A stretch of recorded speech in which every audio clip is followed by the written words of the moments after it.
देवरानी जेठानी की कहानी। एक समय की बात है। एक शहर में देवरानी जेठानी रहती थी। देवरानी गरीब थी और जेठानी अमीर थी। देवरानी गणेश जी की बड़ी भक्त थी। देवरानी का पति जंगल से लकड़ी काटकर उसे बेचता था और अक्सर बीमार रहता था। देवरानी अपनी जेठानी के घर का सारा काम करती और बदले में जेठानी उसे बचा हुआ खाना, पुराने कपड़े आदि दे देती थी। इसी से देवरानी का परिवार चल रहा था। माघ महीने में देवरानी ने तिल चौथ का व्रत किया। 5 रुपए का तिल व गुड़ लाकर तिलकुट्टा बनाया। पूजा करके तिल चौथ की कथा सुनी और तिलकुट्टा छीके में रख दिया और सोचा कि चांद निकलने के बाद ही कुछ खाएगी। इस तरह से कथा सुनकर वो जेठानी के यहाँ काम करने चली गई। खाना बनाकर जेठानी के बच्चों को खाना खाने को कहा तो बच्चे बोले माँ ने व्रत किया है और माँ भूखी हैं। जब माँ खाना खाएगी तभी हम भी खाएंगे। जेठ जी को खाना खाने को कहा तो जेठ जी बोले मैं अकेला नहीं खाऊंगा, जब चांद निकलेगा तभी मैं खाऊंगा।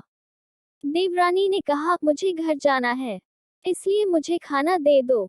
जेठानी ने उसे कहा आज तो किसी ने भी अभी तक खाना नहीं खाया, तुम्हें कैसे दे दूं? तुम सवेरे ही बचा हुआ खाना ले जाना। देवरानी उदास होकर घर चली आई।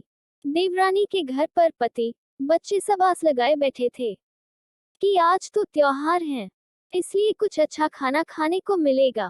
परंतु जब बच्चों को पता चला कि आज तो रोटी भी नहीं मिलेगी तो बच्चे रोने लगे।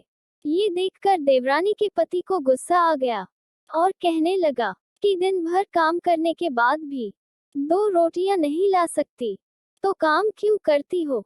पति ने गुस्से में आकर पत्नी को कपड़े धोने के धोबने से पीटा। धोबना हाथ से छूट गया तो पाटे से मारा। वो बेचारी गणेश जी को याद करती हुई रोते हुए पानी पीकर सो गई। उस दिन गणेश जी देवरानी के सपने में आए और कहने लगे धोबने मारी, पाटे मारी, सो रही है या जाग रही है? वो बोली कुछ सो रहे हैं, कुछ जाग रहे हैं। गणेश जी बोले भूख लगी है, खाने के लिए कुछ दे।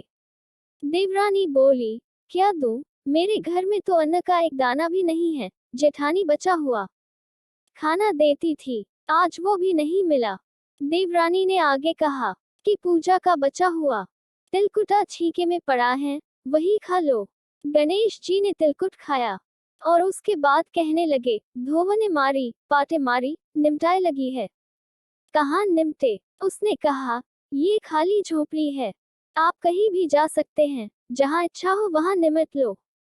फिर गणेश जी बोले अब कहाँ पहुँचूं? अब देवरानी को बहुत गुस्सा आया।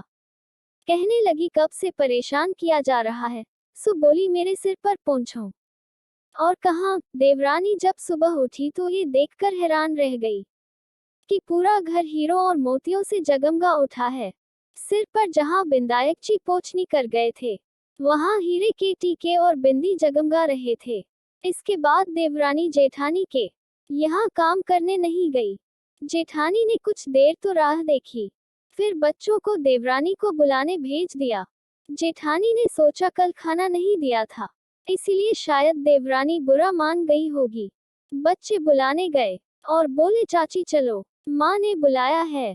दुनिया में चाहे कोई मौका चूक जाए, पर देवरानी जेठानी आपस में कहने का मौके नहीं छोड़ती। देवरानी ने कहा बेटा बहुत दिन तेरी माँ के यहाँ काम कर लिया, अब तुम अपनी माँ को ही मेरे यहाँ काम करने भेज दो।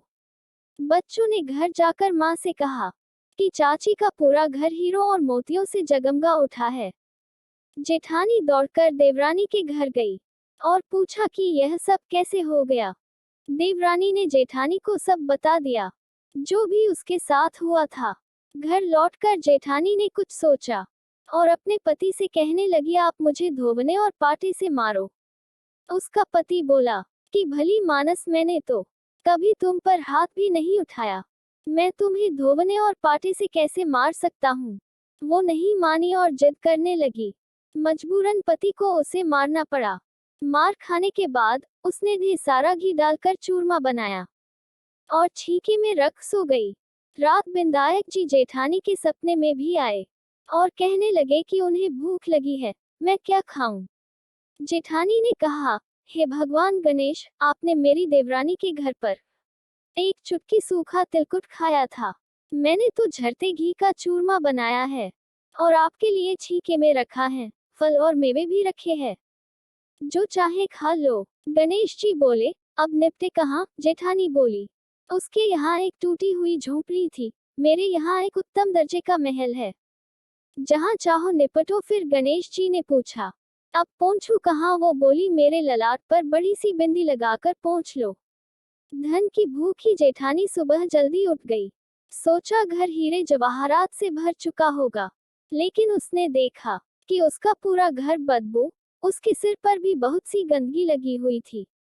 उसने कहा, हे गणेश जी महाराज, ये आपने क्या किया? मुझसे रूठे और देवरानी पर टूटे। जेठानी ने घर और की सफाई करने की बहुत कोशिश की, परंतु गंदगी और ज्यादा फैलती गई। जेठानी के पति को मालूम चला तो वो भी बहुत गुस्सा हुआ और बोला, तेरे पास इतना सब कुछ था, फिर भी तेरा मन नहीं भरा। परेशान होकर चौथ के बिंदायक जी गणेश जी से मदद की विनती करने लगी। बोली, मुझसे बड़ी भूल हुई, मुझे क्षमा करो। बिंदायक जी ने कहा, देवरानी से जलन के कारण जो तूने किया है, उसी का फल तुझे मिला है। अब तू अपने धन में से आधा उसे देगी, तभी यह सब साफ होगा। उसने आधा धन तो बांट दिया, किंतु मोहरों की एक हांडी चूल्हे के नीचे गाड़ रखी थी। उसने सोचा किसी को पता नहीं चलेगा, और उसने उस धन को नहीं बांटा। जेठानी ने गणेश जी से कहा, हे चौथ बिंदायक जी, अब तो अपना ये बिखराव समेटो। वे बोले, पहले चूल्हे के नीचे गड़ी हुई मोहरों की हांडी और ताक में रखी सुई की भी पांति कर। इस प्रकार बिंदायक जी ने सुई जैसी छोटी चीज का भी बंटवारा करवा कर अपनी माया समेटी। हे गणेश जी महाराज, जैसी आपने देवरानी पर कृपा करी, वैसी सब पर करना। कहानी कहने वाले, सुनने वाले व हुकारा भरने वाले सब पर कृपा करना, किंतु जेठानी को जैसी सजा दी वैसी किसी को मत देना। बोलो गणेश जी महाराज की जय। प्लीज वीडियो पसंद आए तो लाइक और चैनल पर पहली बार आए तो सब्सक्राइब, कमेंट और अपने दोस्तों के साथ शेयर करना मत भूलना।